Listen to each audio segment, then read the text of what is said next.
Welcome. Thank you for joining the live stream. Glad you're here with us. This is the fourth installment on Elisha, where we've been talking about bears, widows, axe heads, lepers. It's been quite an adventure. I'm Pastor Ryan Wolfenbarger, and with me tonight is David Beavers. Very thankful. David is an elder in our church, and we've been doing this for now our fourth week. If you've missed any of those previous installments, I encourage you to go back and watch or listen to those. You can go back and find those on Facebook, YouTube, or on Apple Podcasts, Spotify, however you get your media. Go check it out and go watch those. We left off last week where we were talking about the Shunammite woman, and we didn't get to finish that. So before we get into today's focus of Naaman, we're going to finish this up. Now, David, when we left off, there's this Shunammite woman who's known as this great woman who has been this great help to Elisha. They've built a room on their roof of their house for him, and he asked her what he can do for her, and she says nothing. And then what does Elisha end up offering to her? She gets the one thing that she doesn't have. She gets a son. Gets a son, and then that son takes ill, and then his very attentive father sends him back to his mother, and then the boy passes away. Right. And the father's so attentive.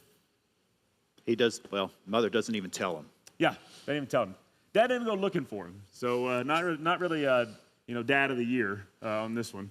No. He's like, is it Sabbath or like what's going on? Like what's right? happening? Mother knows the only solution is the man of God Elisha. That's over at Mount Carmel. Good right away, and his only concern at this point is logistics. It's like, is it Sabbath ritual? Very logical. Like, whatever, go do whatever. And yet he's very ill-perceptive, but Elisha sees her coming afar off, and when he does, he realizes something's wrong. He sends a servant out, and in her grief, picking up where we left off last week, she says to Elisha, "Did I ask you for a son? Did I not tell you to not mislead me?" That's pretty powerful words when she's really saying, I didn't ask for this. You offered this to me. And as that happens, so can you fathom what Elisha is going through right now? Well, he's got to have the same questions in his mind that she has. It's like, here's this great blessing, this miracle that God had performed for her, and now she has a son, and now the son's dead. And it's like, well, what does any of this mean? All the conflict that has to be going on in her head, and Elisha has to be going through the same thing. And we get this picture of Elisha's kind of freaking out too, because he's just trying stuff. It's like, I send my my dumb servant Gehazi over there with my staff. We'll try that, and the half-wit Gehazi. Yeah, that's pretty much where we're at. It's like Elisha at this point, he's just trying anything. Throw stuff at the wall, see what sticks. It really does surprise him when he says, and Yahweh has hidden it from me and has not told me. So he is surprised by this.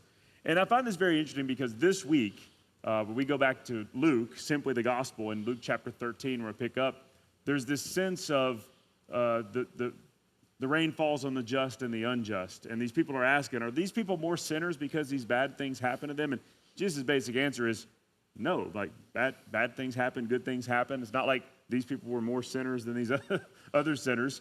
And yet here's, Elisha going, but Lord, didn't you tell me to do this? And I think we've all been in that spot where it's like, Lord, I know you told me or called me to do this. Why is this happening? Why are these bad things happening? I think everyone watching can relate. And here it goes. So he's like, what do I do? So Elisha immediately sends Gehazi, his half-wit servant, he says, take the staff and lay it on the boy. He goes to the house, and the grieving mother weirdly doesn't really rush back with the servant. She really shows the same devotion that Elisha had for Elijah, and repeats almost the same words when she says, as Yahweh lives and as your nefesh lives, I will not abandon you. It's exact same oath that Elisha made to Elijah earlier, and she's shown that same devotion. So she's really the noble character in the story, and Gehazi's kind of suspect through the whole thing. And yeah, it didn't end well for him later tonight when we get to the end of his story. So turns out bad. Yeah. So, Elisha, like you said earlier, is in despair for what's happening. And this first, prescription has no effect. Right. Right. Lays the staff on the boy. Nothing happens. And when he gets to the house, Gehazi reports that the boy hasn't awoken. So, it's like, hey, it's like you have that prayer time, you pray over him, and nothing happens. So what does Elisha do next? What is his answer to this problem of this child being dead? And it's weird, but he stretches himself over the dead boy, and it gets very descriptive at this point, like mouth to mouth, eyes to eyes. So he is like just face to face with a corpse. So right there, that's kind of wild to think about too, because of their ritual. Ritual purity, that you don't touch corpses. That's a big issue in ritual purity. Yeah, that's 7 days of ritual impurity, right there. It's not moral impurity, but it is ritual. But he clearly doesn't care. He lays himself up on this boy, sort of like mirroring him in this strange scene. And he does this for a while. And it says the boy's body becomes warm. It doesn't really say why. I'm assuming because maybe his heat was transferring over, but nothing was really happening. And so Elisha gets up, and he starts. It's like he's just pacing the room at this point. He's kind of. I think he's kind of freaking out. Why didn't this work? And because the Lord's shown up for him over and over and over again, over and over. When Elisha has been in that moment of need as the prophet, the Lord has shown up. So this has got to be a little perplexing when. God has just been there over and over in their time of need. He was there with Elijah. Now he's there with Elisha, and it's not happening. I believe this is the same tactic that Elijah used with the widow's son that he raised up. Is the same kind of, is very similar to kind of laying on top of him like this. Back in 1 Kings. So he's right. So he's just, I saw this work once. Let's just, and he does it so long that the boy's body is just kind of absorbing his own body heat, and it doesn't work. So now he's pacing the room and doesn't know what to do. And I said, well, I guess there's only one thing to do. I'll just do the same thing again. And see, that's interesting because Pastor Gary will say all the times, like when you don't know what to do, like do the things that you know to do. Like if I don't know what the next step is, I know to do the thing I'm supposed to. And the Bible talks many times about standing firm. I may not know the next step, but I know I can stand firm on what I know, the last thing God told me. So he just goes back and does the thing again that he knows to do. And what happens this time? Well, the boy's breath basically returns to him in a very very strong way. The boy sneezes, which means takes a lot of breath to sneeze. So and just another little interesting thing I'm not sure of, but as Elisha received like that double mouth portion, and then there's that description here of mouth to mouth that the woman's receiving. So you have two mouths here, and I'm wondering, is there something, because the Shunammite woman is really mirroring Elisha earlier. Right. The verbiage is the same. Yeah, but instead of double mouth, it's now mouth to mouth. So you have two there, and so I'm kind of wondering if the language is like she's kind of receiving this. She's receiving a gift that Elisha himself can't give her at this point. Only God can restore back to life. The giver of life, the giver of breath and life is from God alone. So the boy gets ruach, and so does he gets ruach. Yeah, the literal breath, the same. Yeah, and it's interesting because that's how we try to bring people back to life. Mouth to mouth, CPR. We try to put breath back into their lungs. That's how man was created, with breath was breathed into his nostrils. But we know it's more than just air. It's that the Holy Spirit, that ruach, this breath of life that can only be given by God. It is a gift from God. And this is a beautiful picture that we're going to see as we move into this next section with Naaman, is that there are things that only God alone can do, and he is the source of life. And there's a lot of tie-ins with this back to where we've been in Luke. And this is, this woman of remarkable character has this devotion to God, and she shows, this same devotion that you're talking about from Elijah to Elisha, and now from her back to Elisha, now Elisha to her son. And there's this, this active obedience that's happening all the time. The people God is doing miracles for are the ones that are trusting in him and are faithful over and over again. It doesn't seem to matter how much money they have, what their status is, where they came from, are they Jewish or not, doesn't seem to really matter with what God is doing right here. And this is very interesting because, Luke also employs this same similar story when Jesus raises Jairus' daughter. Right. Pretty similar. Very similar. So tell us about some of the ways that it's similar to what happens in Luke with Jairus' daughter and what happens right here. Well, Jairus he's kind of a great man. Mm-hmm. He goes over to where Jesus is because his daughter is very ill. And, and here's this whole, so goes to Jesus, and Jesus and him are traveling back, and of course there's different interruptions and crowds they're having to run through, which is a little bit different. But in the same way, his daughter's body's kind of in another room. Yep.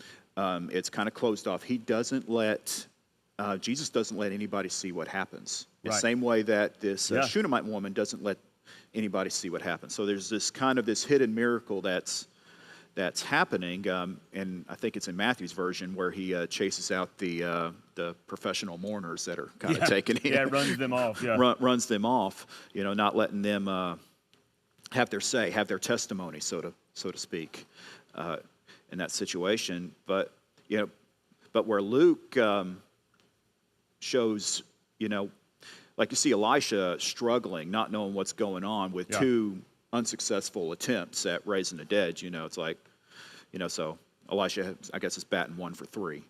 That's good in baseball. Hey, he gets Hall of Fame these days. But I guess I'm 0 for whatever on this average.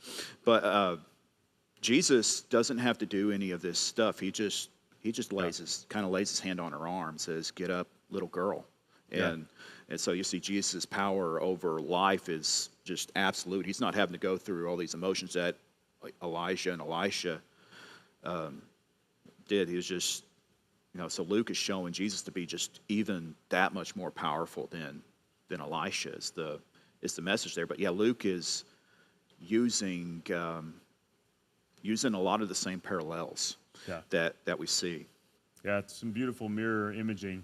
And in both these stories, we've looked at about this woman and this the widow and the Shunammite.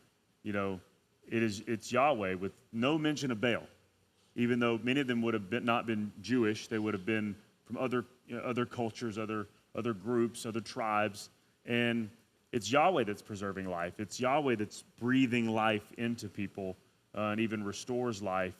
And there's a lot of talk about Yahweh and being the breath of life and these things, and it's not necessarily the total essence of the word, but he still is that, and Baal can't bring that. Nope. Our other religions around the world can't bring that. Only the Father, the Creator, through Christ, by the power of the Holy Spirit, has the power to raise someone from the dead. And both of these women, keep their sons, which is a blessing, right? They have life, and they have this testimony that there's this beautiful kingdom that really goes beyond circumstance, whether you're rich or you're poor, you're Jewish or Gentile, you used to worship Baal or or Yahweh. God still continues to do this, and that's really going to lead us into this next group here, where we move on to Naaman, and this is very interesting because Naaman is this sort of character that doesn't fit the mold of what you would expect, yet he seems to fit the mold very much of what the people that God is sending to Elisha and he's going to. And it's very interesting how many of these people are finding Elisha, and not the other way around. And so let's take a look at this character, Naaman. And this week we see him going to an outsider. Very much, right? Not a little bit. Like, we've been a little bit outside. Now we're going like really far outside. So tell us why this is so far outside, David. Well, you look at 2 Kings chapter 5, and we get into the first verse, and there's so many details on how outside of the covenant Israelite people of God this man is. It says, now Naaman was a commander of the army of the king of Aram. So he's a Syrian commander who are sworn enemies of Israel. And, he leads troops that kill Israelites. So he was but then the details get kind of, get different. So here's this noble man, who's an enemy commander. He was a great man in the sight of his master and highly regarded, because through him the Lord had given victory to Aram.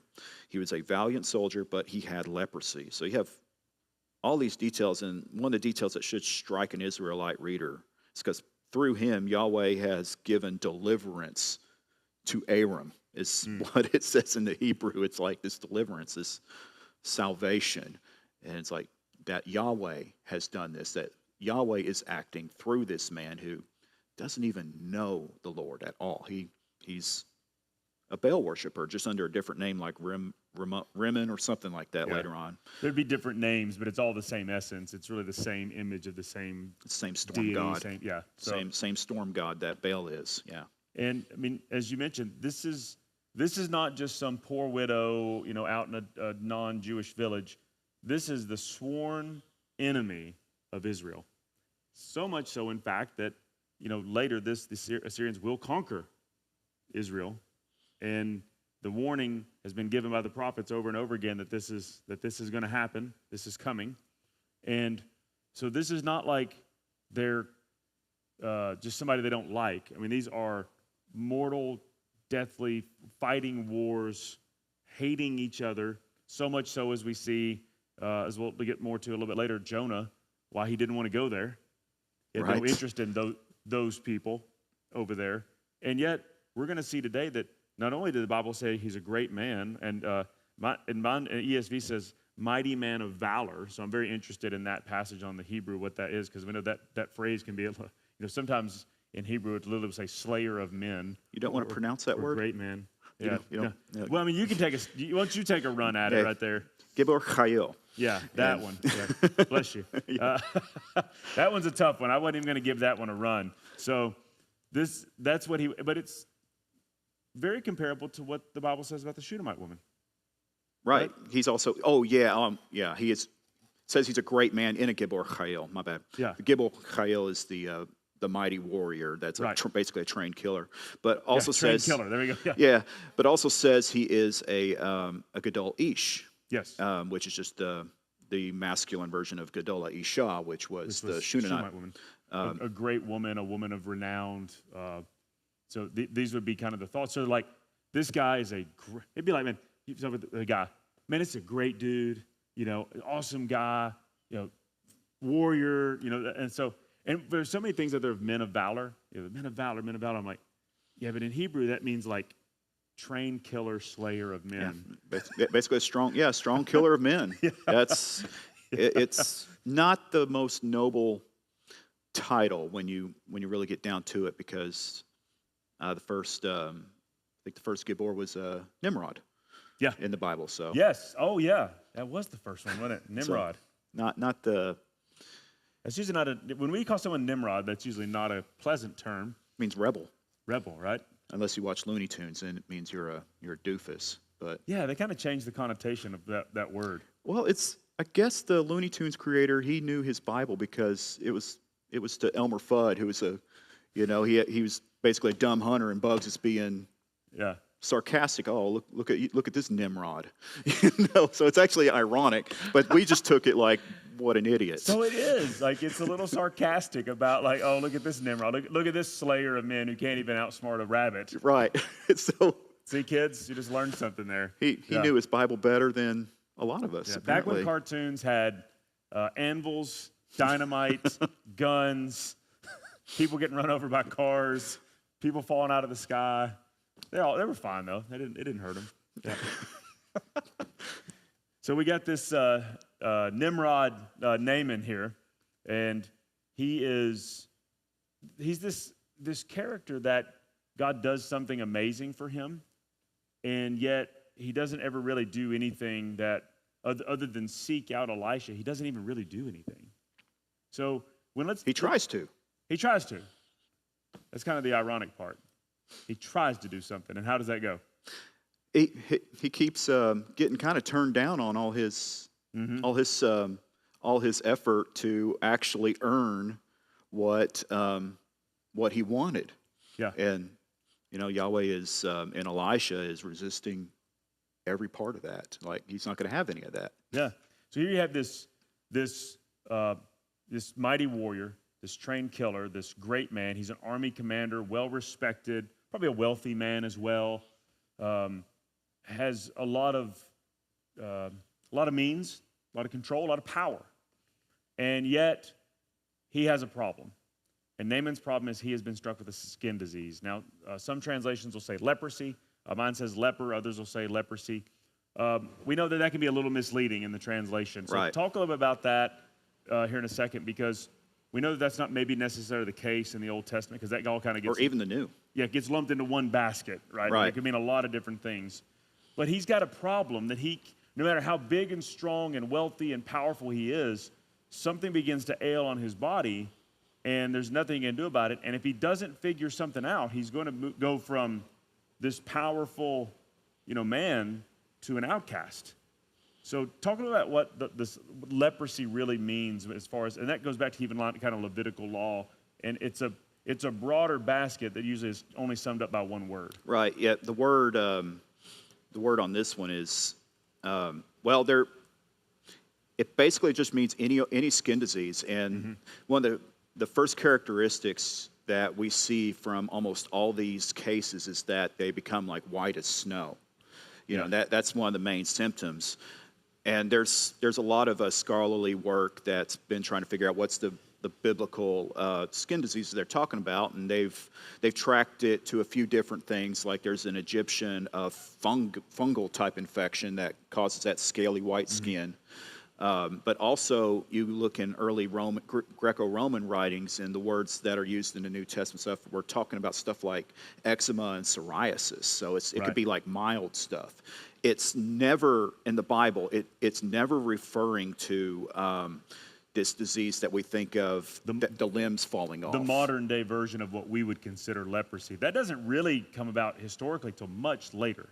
Yeah, it's barely in Jesus' time that, and in fact, actually, 95% of humans are completely immune to that. That is specifically Hansen's disease, where we think about the lepers with the shrunken, shriveled skin, and the numbing, and the reason why limbs tend to fall off is because they can't feel anything. They'll hurt themselves, infections, and then loss. But it's not actually from the disease itself. That it's a horrible, Hansen's disease is a horrible disease, and Jesus does heal horrible diseases throughout the New Testament too, but that's not what's going on here. This could literally be bad psoriasis, bad eczema. It could be even a fungal thing. And this is one of the hard things about things getting lost in translation. We see the word leprosy, so we automatically equate it to what we know as leprosy. Right. But that's leprosy of what we understand here in 2026 versus what it would have been written at the time. And literally the original word was lepra, E-L-P-R-A. And that really, we know now, historically, that referred to basically all general skin disease, whatever they were, elephantitis and... that elephantitis is the actual Greek word that's never used in the New Testament. Yeah, they don't use that word. But that's the word that actually is specifically for what we think of as modern-day leprosy. Right. So everything else would fit in that basket, everything, like you said, from eczema to psoriasis to really any type of skin condition one can have. And people can have a lot of different skin conditions. We literally have dermatologists now for these type things. But when people could see this on your skin, whether it was contagious or not, it was believed to be unclean. Right. Because you are tainted. It's this visible sign to the ancient Near East that you were tainted with basically the world of death and exile, which we all are actually, you know. But skin diseases were just sort of that visible sign, and in the law they were dealing a lot with probably that fungal one, because and actually the words go right from Egyptian to the Hebrew there, because the Egyptian word, they just have the consonants, which is like SBH. If you think about the law and a lot of things God was telling them to do, with the cleaning, if where they would clean their tents, and the Right. things they would do. If you really read it, it's really the way we handle mildew and fungus. Right. Like it's really God teaching them this thing before there was Clorox.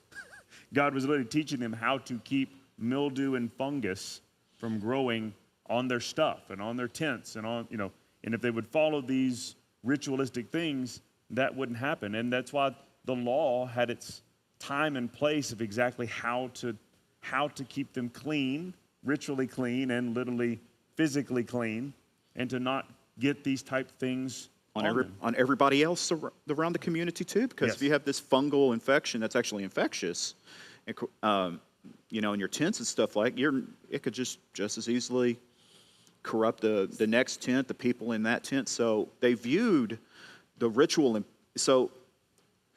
it wasn't that it was actually like debilitating, what Naaman had, because Naaman was winning great battles with his condition. Yeah, even while actively having this. Right, so it's not like he had these, limbs falling off and he's this great valiant warrior. It wasn't debilitating, but it, is this visible sign of that, that's, he was, So he wasn't going to end up like he was polluted. he wasn't going to end up like the knight in Monty Python with just limbs.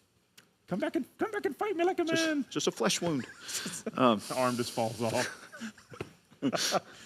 But that's the idea we have of biblical leprosy. And Because it's nothing, somewhere along the lines in the connotation of lepra being with leprosy really didn't come about to like the late 8th or Right. 9th century when John of Damascus mistaked the word lepra for what we would know as leprosy, disease, elephantitis, and then it became synonymous with that. Yeah. And that is conflated, that is a problem sometimes in original text, and one of the reasons why modern translations are sometimes very helpful and really looking at these things versus some older translations is we know more about text now.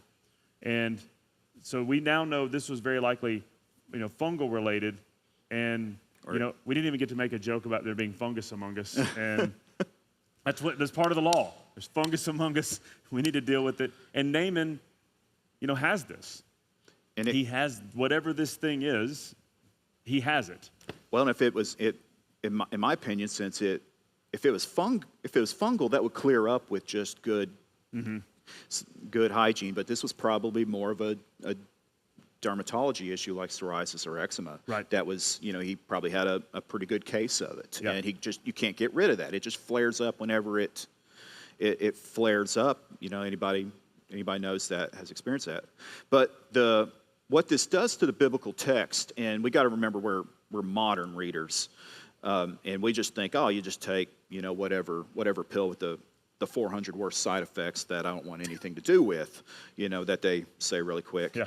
And that'll clear up your psoriasis, but don't catch a cold, you'll probably die. My favorite's when they say don't take it if you're allergic to it. I'm like, well, how do I know I'm allergic to it until I take it? Thank you. Right. I appreciate this commercial you put before us. Oh. I mean, the last 5 seconds of those commercials are horrifying. It's like... There's one side effect, as soon as it says it, I'm like, I don't care what it cures. When anything that says seepage, if that's one of the side effects, I'm like, I'm not taking that. I don't care, I'm like, I don't care what it cures. If the word seepage is in it, I'm not taking it. And poor gas mileage. I don't know how that works. Yeah. It's a Jeff Foxworthy bit there. Yeah. Yeah. So we got off track slightly there. But the thing you're saying, like, The concern isn't actually like he's not going to be able to do stuff. The concern is actually this ritual purity, which these people took seriously. And I would say Jesus took extremely seriously too. And I think when we have an unempathetic reading of the Bible, especially in our modern times, we tend to view all this stuff that's in Leviticus and the law and that Jesus came to fulfill, by the way. He took it very seriously. But we tend to take this modern view of like, he took care of that, so I don't have to worry about any of that anymore. And I feel like that's ungrateful, dismissive, and very unempathetic of what the Bible's trying to say, and that Jesus was very much going to war against these forces of death, even the visible signs. That's what he's come to conquer. Yeah. Death, hell, and the grave. He's So he's taken all these ritual impurity things extremely serious. Jesus is, and there's actually this in Mark. This is the translation is kind of flattened out because a lot of our translations, when there's this man with a skin disease, he goes, "If you're willing," and there's almost like this verb can actually mean that Jesus gets a little angry, like if I can. If I'm willing, you know, so it's like Mark is very much likes to depict Jesus as more emotional than the others tend to be a little more comfortable with, I think. Right. Mark's like, oh yeah, Jesus is going after it, you know. Which is interesting because I mean, Mark is the oldest gospel. It's the first, the first writing. We know that. It's not even really debatable. We know it's the earliest, written and transcribed version of the gospels that we have.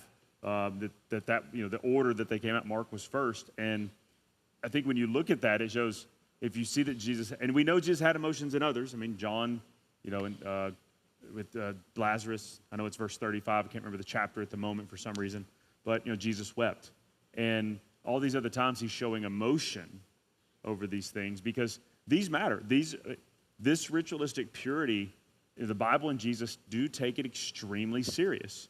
We can be a little dismissive of it today in a lot of modern teachings, and that it's almost taught like it's stupid or unbiblical. No, God gave the law, like and there was a reason for it. Well, Jesus took care of all that silly stuff now, so no big deal. We're not. Let's forget about all that. Yeah, we're not. Now we're not under it. Jesus fulfilled it, and Paul says if you're going to do it, you better do the whole thing, and we have this freedom.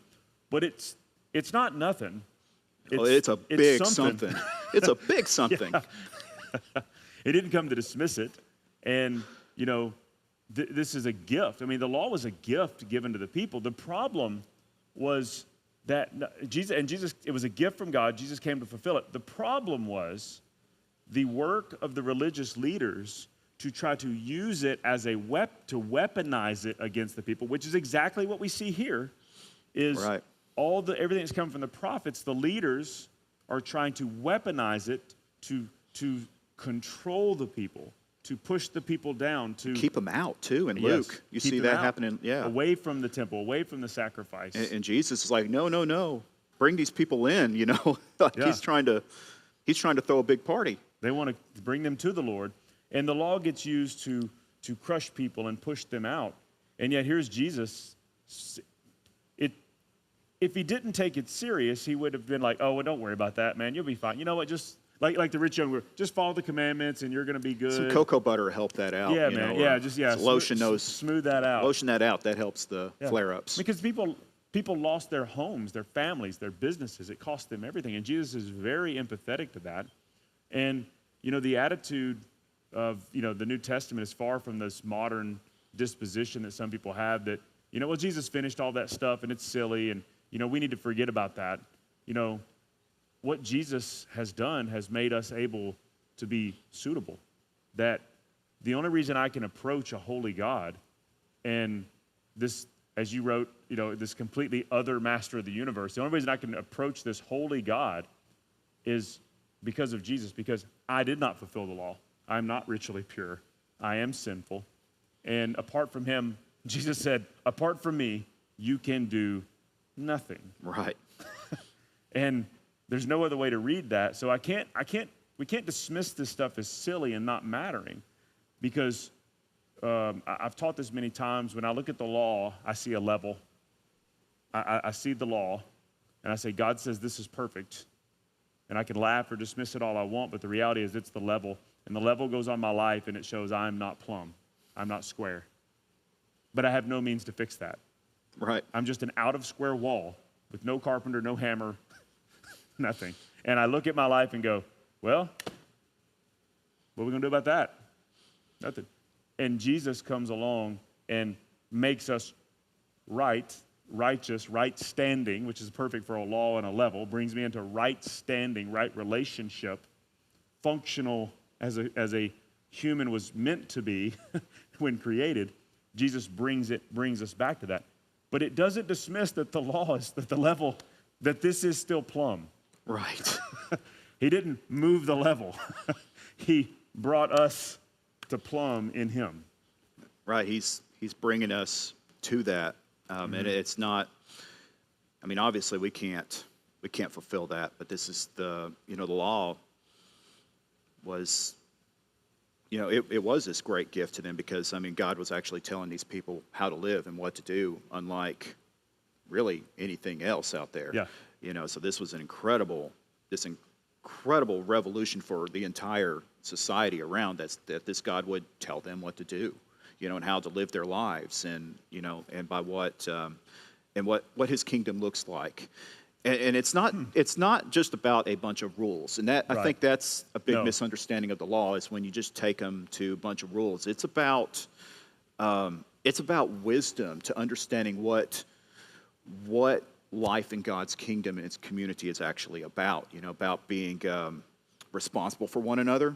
And even we're talking about the cleaning the fungus off of your tents and stuff like that. That's about being responsible to each other, because you don't want that stuff getting on everybody else, everybody else's stuff, and everybody getting all these conditions from molds and mildews, funguses, and infectious diseases. It's about a community responsibility to one another so life can thrive. It's never been about keeping people out. So he didn't have a lot of like American private property privacy laws. I can do it, I can do what I want. I can do what I want to on my land. Ain't nobody gonna tell me what to do. But the stuff you're spraying is killing your neighbor. Well, that's their problem downstream, not my. In the law, that's not the case. Am I my brother's keeper? Cain says, and God says, "Oh yeah, yes, you are." That's part of the reason you've been created, is to be your brother's keeper. And it's interesting what you said about how God gives the law, and that this God would care to give this, and it's not just a bunch of rules and regs. It's literally a way to live. But when I think about all the other religions and ancient religions, so much of it have been replicated off of Yahweh and the law. They were copies of that have come along. But really before that, and even around those times, and for thousands of years even after that, what you really saw was, does this please the gods or not? It's in the runes. It's in the they take as our mints. They cast the bones and see. They test the weather. They didn't know. They were always it was literally a crapshoot to see if they were pleasing the gods or not. And yet God comes down and says, "No, I'll tell you exactly what pleases me, exactly how to live, exactly how to do this, and you will live a good." It's not just even. You'll live a good, healthy, whole, complete life if you do these things. And we see that this continues in the New Testament. That's why we have to be very grateful and be in awe and wonder of this, because when the followers of Jesus in Jerusalem heard Peter's testimony, when he stands up and preaches, how the Holy Spirit filled Cornelius and his house, these Gentiles. Yet another commander of an enemy army. Here we are, right? another Gentile of an enemy army, and he's being filled with the Holy Spirit. They're amazed. Right, because he's not a covenantal partner with Israel. He hasn't gone through the law. He hasn't gone through all that stuff. But here the Holy Spirit does something, and Peter has to report what happened. Yeah. And so...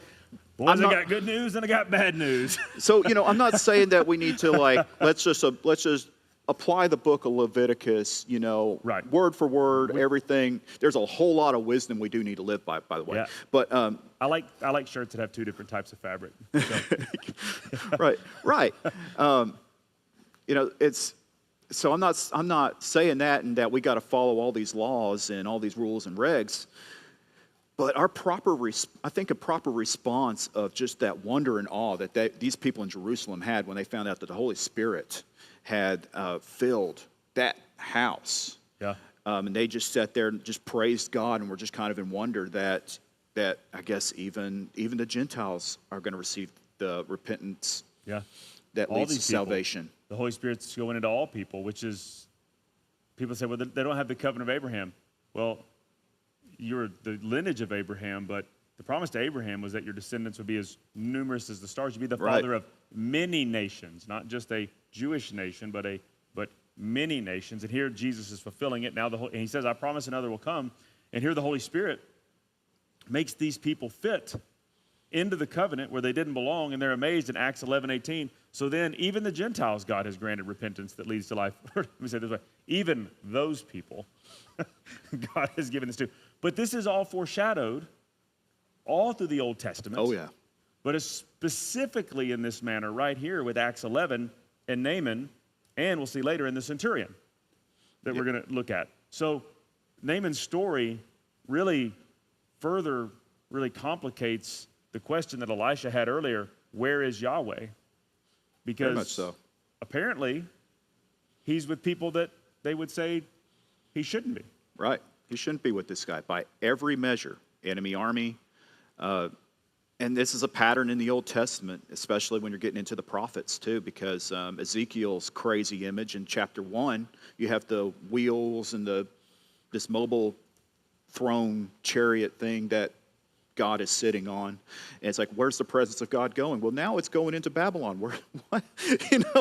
What's going on? Why is his glory over in Babylon? Yeah. And so that's, if you're reading the first couple of pages of Ezekiel, you're going like, it shouldn't go over there. Ezekiel and Jeremiah tells people for years that the people you're going into Babylon, you're going, like he's coming, and this is gonna be, and he's the least successful prophet of all time. He had exactly 0 converts the whole time he preached all that, but guess what? Ezekiel and Jeremiah were correct. They're They dead were right. on. It's exactly what happened. So let's get back into where we're at with Naaman. So, there's another character that's going to pop up here in the story, and it's a little striking. She's an Israelite slave who's wound up being a bold witness for Yahweh's kingdom, even though she's in slavery with Naaman. She's a slave in Aram's kingdom. Right. So very interesting. Israelite girl, their village, or spoils of war has been conquered, and this young girl has already faced a very traumatic and brutal past. She's been taken by Aram's raiders in Israel, and given the brutal nature of these raids when people would come in, and she was probably treated as a prize, likely molested, probably as horrific as this is at the time, raped, and ultimately finally sold into the service of Naaman's wife. She has lived a brutal, traumatic, painful existence to get to be just to get to the point to be a slave for Naaman's wife. But yet, all that, as many people are watching, no, man, you had these testimonies, this painful stuff, yet these terrible, painful things happen, and yet God somehow has a light in the midst of darkness. So what happens with this young girl, David? Well, apparently she's speaking this other, what I would call this other testimony.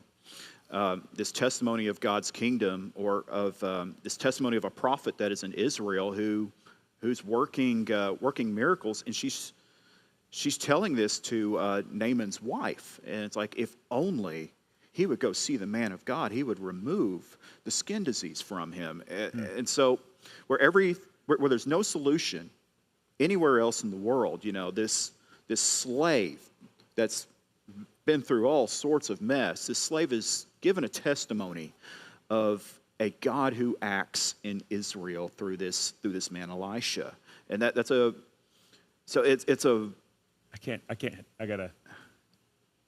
say this. How often, though, does it not go that way?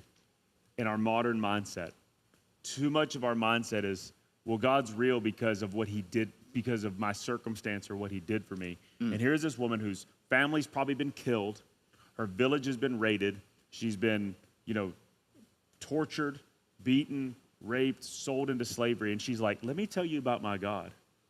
Like, that's the kind of faith that we're talking about here with these people that are following Jesus. And Christians in America are like, well, I'm just so anxious, and I've got so many problems, and I've got this, and I've got that. And I'm like, man, you see what these people go through in the Bible, and she's still standing up and going, let me tell you about my God. Let me tell you about this prophet. Let me tell you about this God of my people. And when things don't go exactly the way that we think they should in modern Christianity, people just fall off and shrink back. There's a stick-to-itness that most Christians in America don't have that this young woman has. It's absolutely stunning that she would speak. I mean, this is an enemy commander. I'd be more praying like, God, kill this guy. Yeah. Maybe if he dies soon, I'll get to go home. Hope you strike all these people. Yeah, smite for what them. they've done to me. That was Jonah. Smite them. That would have been our prayer. Back in the Old Testament, it was all these times it was like, and the Lord smote them. I'd have been like, smite them, smite them, smite them. But this woman's like she's telling her about her God. And originally, she never speaks directly to Naaman. She just gives the testimony to the wife. Right. And that they could remove this skin disease. And really, nothing else has worked for Naaman. So, surprisingly, what does the man do? Well, it's not only that he goes like, okay, he does a little bit of that later, but not on this part. Yeah. This part, he's bringing a fortune with him. Yeah. So he's very much like, I'm all in. If there's a man over here who can connect to God. And so he went taking with him 10 talents of silver. So a talent's about 75 pounds. So it's 750 pounds of silver, right? 6,000 shekels of gold. So a shekel is about 2/5 of an ounce or 11 grams.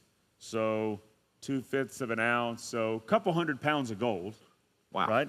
And he brings 10 changes of clothes, and clothes were extremely expensive. I mean, if you had 2 sets, you were rich. Right. It's no Old Navies. No, there's no Gap, no Old Navy, no. I couldn't tell you last time I went shopping for clothes. Melissa does most of mine. Amy does most of mine too. I don't know that I could tell you the last time. I avoid it unless I'm like, my shorts are. This year I went to Old Navy to get shorts, but it was with Melissa, because most of mine were falling apart. Yeah, so she was I like had this, to. She was like, you can't wear those in public. Right. You're like, man, 10 sets of clothes was rich, man. Yeah, it's hot. It's hot, and the holes actually help it breathe. I used to, but like when I was really like when I worked like professional, like professional pastor, but like in the business world, I shopped a lot for clothes and really cared. But now, like, I just wear whatever I've got, and I'm like, I want to look nice, but I just don't really care as much anymore. But 10 sets, what more does a man need? Man was wealthy. I had a bad habit. It's like we're all friends here, right? It's live stream, right? We're all getting along. I had a bad habit of like clothes that have holes in them, and I just wouldn't get rid of them, and it would drive Amy crazy. And I remember when Gavin was real little, he was like folding up the clothes, and he was folding up the undergarments. And he was like, why do these have holes in them? And he said, well, Dad's got rats in his drawers. And he's like, for years, he was like, when are you going to get those rats out of your... Like, he thought like there was literal rats living in our house, like eating my clothes. That's when you know you've gone too far. I've got some, I still got some hobo clothes that I use for yard work. And, yeah. If I got to crawl under the house, it's this stuff. Everybody's got that little stack, like that when you just don't care what happens to it. I got a lot of it, though. I need to get rid because I got a lot of them I need to get rid of. All right, we got off track there. But he brings a lot of silver, a lot of gold, and a lot of clothes. And he expects that he brought a letter to the king of Israel. He does all this stuff, and he expects that this is going to net him something. But is that what he finds? Is that where he finds Yahweh's power in Israel's government?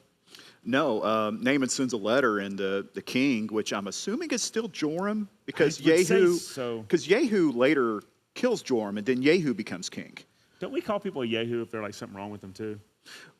Because when Nimrod, there's a Yehu. When Elisha finally anoints him as the king, he drives his chariot like a madman, and it's like the imagery is like he's driving it so hard that it's like swaying, it's out of control. Drive like a Yehu, and he's okay. And he's a little bit of a strange. I mean, I know this is a sidetrack, but like David didn't try to kill Saul. He like waited. Elisha waits very patiently to become the successor, and David waits a long time before becoming king from Saul. Yeah. Yehu's just like, let's party. He does exactly what you would expect these guys to do as soon as they get anointed. Let's go whack and stack. And so in chapter 9, these are the titles. Yehu appointed king. Yehu assassinates Joram and Uzziah. I mean, Yehu executes Jezebel, slaughters Ahab's descendants, strikes down the prophets of Baal. I mean, then he reigns in Israel. He had quite a 2 chapters. I mean, like David gets anointed, and he's serving Saul for years and years, even when Saul's like betraying him. And that's another thing they're showing with Elisha about, his character too. It's more like what David Patient, was. humble. That patience. Yeah. You know, Long suffering. kind Like fruits of the Spirit. you know, if of course, I don't know if God ever directly told you before that you're going to be pastor up here, but let's say He did 7 years ago, and you're trying to shove Gary out of the way or something, you know, just. But no, you had to I was more like Elisha. Keep walking with me. Don't you leave. Don't go anywhere. Stay. He's back. He's back here. there doing this. Gary's running our cameras tonight, so y'all give Gary a hand tonight. He's doing a great job back there. So yeah, it'd be right. I mean, that's part of the humility. It's part of showing the character of the person. You know, Gary and I worked in that for years. I mean, there was a 5-year stretch, 6 years where we kind of worked together, and then walked like 2 or 3 years. Then we walked step in step for years, and then we kind of switched positions. But that really shows the character, I think, of the person, that they don't have to just rush to get what they want or exactly what God's saying to them. And Naaman thinks he's going to get this by going straight to Joram, kind of in that way. And he really doesn't understand how Yahweh's kingdom works. He thinks of it as a kingdom like where he's from, where everything's about you buy it. It's power. It's everything about the world. Power, money, control. I'm going to buy this, like this offering to the gods or to the government. And that's not how this works. And this king, does not share the testimony, of the slave girl in hostile territory. And he says, I am God who brings death and gives life. And the king saw no possibility of removing Naaman's skin disease. And he really thought Naaman was coming for a fight. He thinks Naaman's setting him up. Right. Like the king's conclusion is, and testimony is that nothing good's going to come from this. When he's going, I've got this testimony of this slave girl. I'm sending you all this. When I get there, I want this healing. And Joram's like, what are you talking about? Like, he's setting me up like false flag, like setting me up for a fight. He's going to come. I can't heal him. And then he's going to be like, I'm going to attack you and kill you. Well, yeah, he's freaking out. And that's where Elisha kind of intervenes. Yep. He knows, I guess he's got a heads up this time. And it's like where Elisha doesn't have a solution. He shares that testimony of this other kingdom. He has a much higher vision than everybody else around him. He sees what God can do. He knows that He can restore life. And that's actually what this is the equivalent to, because when Miriam actually got the skin disease after she grumbled, she's like grumbling and she got a skin disease. Moses interceded and said, please don't let her be like the dead. And so they very much equated this with, being able to heal a skin disease is the equivalent of death to life, restoring life. And so here we have, this with Elisha, and this Elisha doing this healing, this skin disease to healing is like death to life. And this really, Luke mirrors this interaction with the centurion and Jesus. At first Elisha and Naaman, they don't actually meet. right. Instead, Elisha sends a messenger, and apparently the proximity or the location doesn't really seem to matter with where he's at, like it did with the boy, but it doesn't seem to now. And we see the same thing with the centurion. And tell us, we've talked about that story, but talk about that a little bit quickly about the story of the centurion, and what does the centurion say, and then what is Jesus' response? Well, we see these mirrored. There's some differences because the centurion is the one with the great faith that Jesus just marvels at, because this centurion really gets it.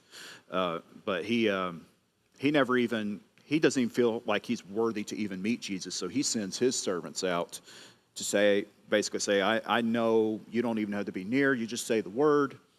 I'm a man under authority. Yeah. I know how this works. And it'll be done. And Jesus is like, I've not seen such faith in Israel about this man. And yet here we are talking about another enemy general who, of noble character. And this one has apparently more faith than any of Jesus' apostles at this point. And it's very interesting. The faith is about to be shown because it shows that God doesn't always do this in the same way. And I think that's one of the faults that we have sometimes in our modern Christian world. I come from a background and you do as well, at times where a little more charismatic background, and sometimes God doesn't move. God does something and he moves in one way, and everybody thinks he's going to do it the exact same way next week. So then we have to try to replicate that. Or God moves in this certain way, and then everybody tries to replicate that, and then it moves from the move of the Spirit to the move of the flesh. And here we see again, God's going to do it in a different way, totally different. They mirror each other, but what does Elisha tell Nahum to do? Because he sends a messenger. What does he say to him, David?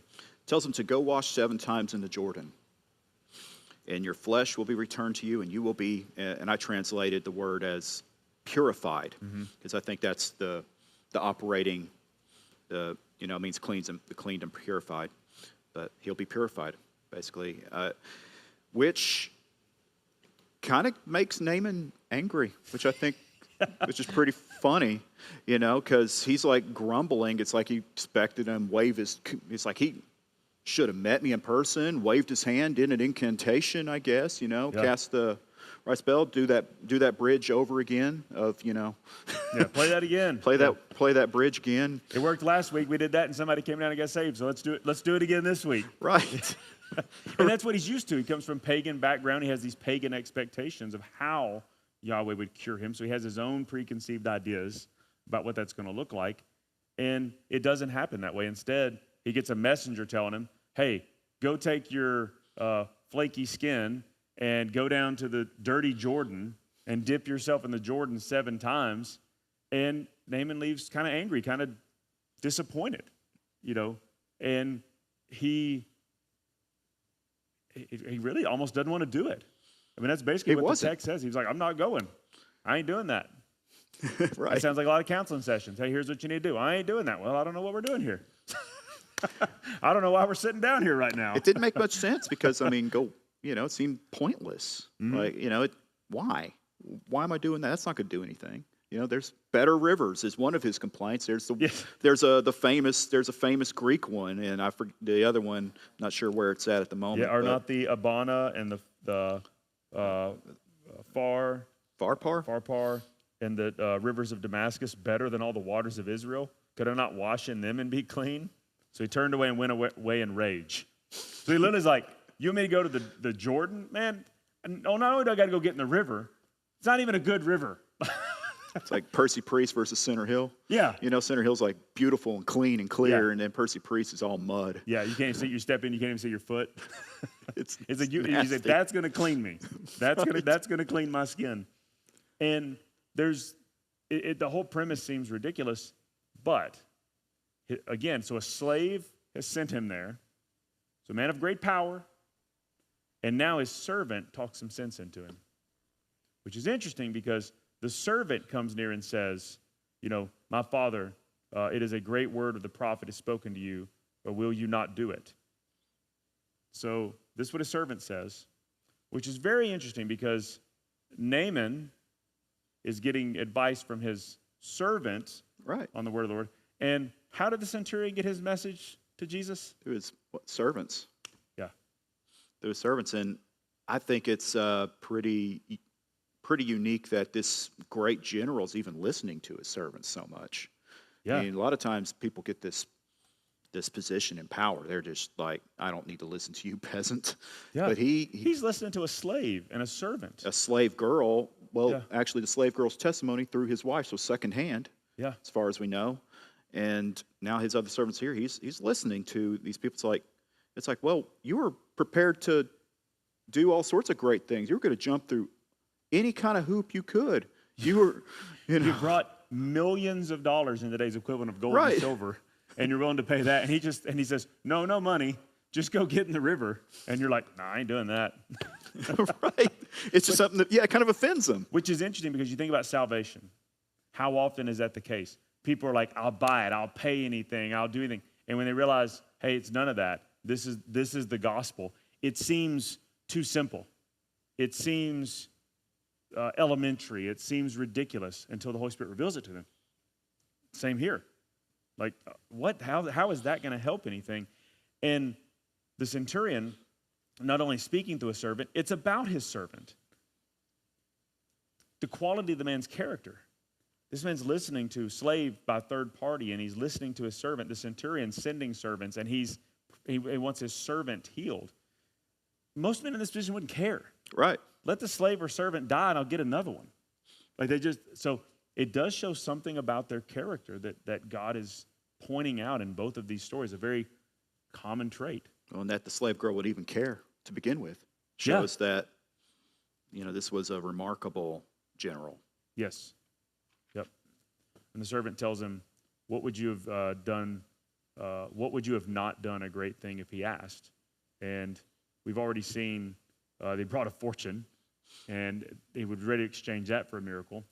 But he says to do something simple, seemingly pointless, and yet convinced Nahum from this servant does what the prophet reminds us of the parable of Jesus, talk about the two sons in Matthew 21.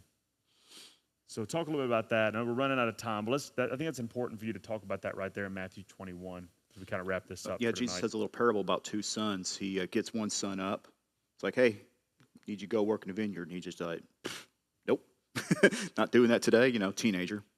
Then he goes to the second one. But that first one, he later's like, yeah, I'll go and work. That was dumb of me or whatever. I'll go and work. So he goes and works anyway. Then the second one's like, yeah, I'll go do it. Never does. And Jesus just leaves the question in the air. Which one is the Father more happy with? Yeah. And you're like, the one that tells you what you want to hear to your face and doesn't do it, or the one that is open and honest with you, shares their objection. And now we're going to get into what you don't have time for, like truth versus emotional truth. And the emotional truth is I don't want to do it, but the ultimate truth was I do it.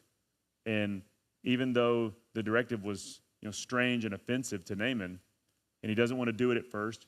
And I think it's a good lesson for us all that just because I have an initial reaction where like I'm angry or I'm upset or like I can't get my mind around it or I have a visceral reaction at the beginning, doesn't mean that I still can't be obedient to God in that thing. You can still walk that out in obedience. So which one is the Father pleased with? The one that was honest with him but still was obedient. Nobody wants the one where people just give you lip service and then don't go do it. Yeah, happier with the one that said the wrong thing but did the right thing, yes, exactly. rather than the one that said the right thing and did the wrong thing. Exactly. Be doers, not just hearers. And this really comes down to he obeys and he becomes pure like the young boy. And effectively, when he gets in the Jordan 7 times, again, biblical numbers, numerology, things like that, this 7 days, John writes in the 7s, everything about this number of completion, that you have this rebirth. Yeah, and it says his skin becomes like that of a young boy, is what it says in Hebrew. So, yeah, effectively, he's got like baby skin. Got like an upgrade. He has been reborn, born again. Do you know how much of that we could sell? People, you ever been down a skincare aisle? Yeah. You could charge anything in that aisle. It's not a real world in there. They're like, oh, this one will take away a little bit of, it's a tiny bottle. This will take a little bit of wrinkles. $48. People just grabbing them off the shelves left and right. And his skin, so it's not just, he doesn't just get, it's interesting about, think about salvation. He doesn't just get back to where he was. He's reborn back as though he's a boy. Right. A new life. Now we're John 3 and Nicodemus about being reborn, right? We're heavily in John 3 territory here. Yes. And as we run out of time, and of course we have more stuff, and this is our last one, we're not going to be able to get to it all. Naaman's answer is very interesting. He's like, something I'd like to do, I'd like to get a couple donkeys and carry as much of this dirt away from this spot as I can, showing that even in this happening, this picture of what God's going to do in salvation with the Gentiles, some of his pagan roots are still kind of deep with him. Because somehow he thinks the power is in the spot he's standing, right, versus the God of heaven that has just done this. Right. He thinks he needs to take some dirt from Israel. That way he can sort of carry the presence of Yahweh with him in heavily pagan territory. But we learn at the beginning that apparently Yahweh was with him from the start of it, like with these great deliverance victories. And this is like the second thing. So Naaman's having to unlearn a lot of his pagan practices. Like at first he tries to pay, pay Elisha. And Elisha said, I am not going to take that, and it's kind of his garden moment, actually. Like, no, I'm not going to take that. That's what, so Elisha is pretty much what he's conveying. Is like, I don't want to obscure how Yahweh actually works and acts and cares and lives among us. It's not about money. It's not about payment. This is a generous kingdom, and I'm fine. He's already given up, wealth. Yes. And now it's kind of living a poor life. So it's like, it's not about that. So he has a little bit of his garden fruit moment, and he says, I will not take. Yeah. I will not take any of that. And then we get to this dirt, and it doesn't actually give an exact answer here, but Naaman continues real quick. It's like, but forgive me this one thing. I have to go back to my pagan superiors, and basically when his master is bowing down before whatever, he has to, I guess, be in a lower position than his master. And it's like, so I have to be there. They're going to kill me, and I have to do this thing. And he realizes now, it's like, there's no God like Yahweh. Yeah. There's nothing like him. He truly is the God of gods, is probably how he would more think of, about all these other spiritual entities that they were worshiping. It's like, this is the God of gods. No, nobody compares to him. And man, Elisha, this is crazy to me. His response to it, it's not really an answer. It's just two words in the Hebrew, but it translates to go according to shalom. And that word's repeated over and over as this woman's debts are shalomed or completed. Yes. So, shalom's about, completion, wholeness. And the Shunammite woman repeats shalom all over, like, repeatedly. It goes, yes.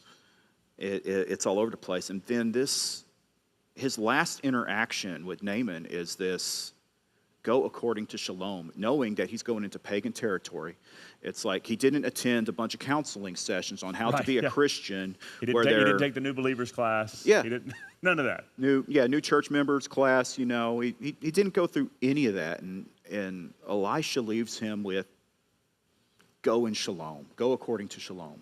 And he keeps repeating this. It's the Shunammite's son's life is restored, and it's shalom. He asks when she comes in, shalom to you, shalom to your husband, shalom to the boy. It's just repeated over and over again. And, this light has pierced this darkness of this kingdom.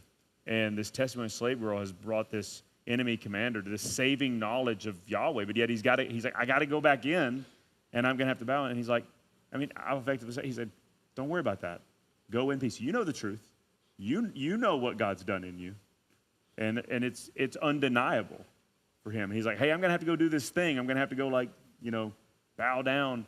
And I think there are people who get in these situations where it's not a good example, but I think it's similar.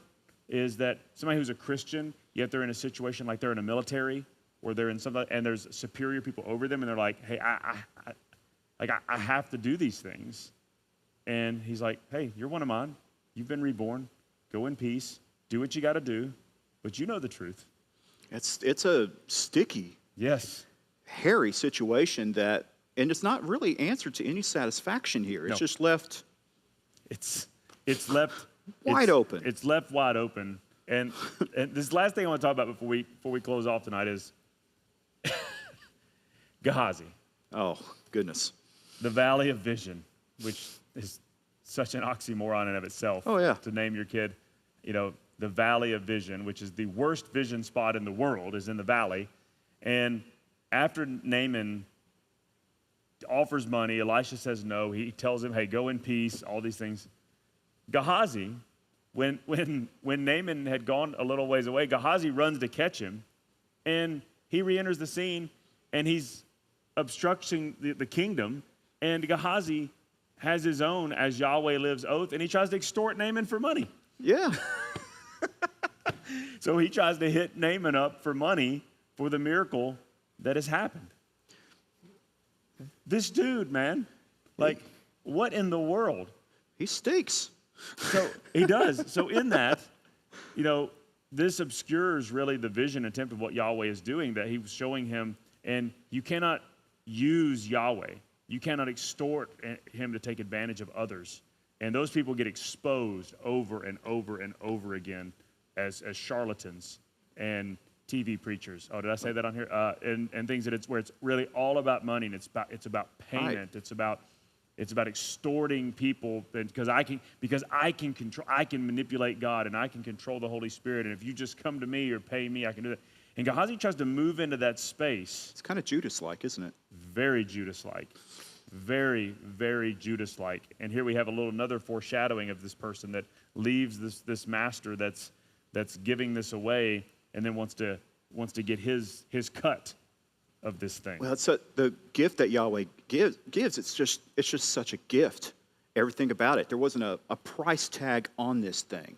Yeah. This is a gift, and that's the message that Elisha is trying to make Naaman see, and that Yahweh's ultimately, this is a gift. Everything about our life is just this gift. It's not there's no price tag on our side of the thing, at least. This is interesting. It says, and when he went and stood before his master Elisha said to him, "Where have you been, Gehazi?" It sounds like a kid, "Where have you been, Gehazi?" And he said, "Your servant went nowhere." And he said to him, "Did not my heart go when the man turned from his chariot to meet you? Was it time to accept money and garments and olive orchards and vineyards and sheep and oxen and male servants and female servants? Therefore," so therefore is the kind of the because, or since you've done this, "the leprosy of Naaman shall cling to you and your descendants forever." So he went out from the presence a leper like snow. So Dramatic reversal. God delivers Naaman, a Gentile, sends him in peace, doesn't take anything from him. And then Gehazi tries to extort and use what God has done. And God's answer to that is, what I just cleansed this one of now goes on you. It's kind of pointing the finger. It's like, you guys are the problem. This Israelite leadership and their mixing of loyalties and passions, and they wanted to put a price tag and get the benefit of God's gift to others and extort. And it shows, Gehazi living up to his namesake of having, man, he is not seeing the kingdom of God. His vision is so low, so low-minded, so low-sided that he just doesn't see it. It's a little wordplay when it says, "And when he came to the hill, he took their hands and put them to the house." Gehazi, the valley of the vision, when he went up the hill to where Elisha was, he was exposed.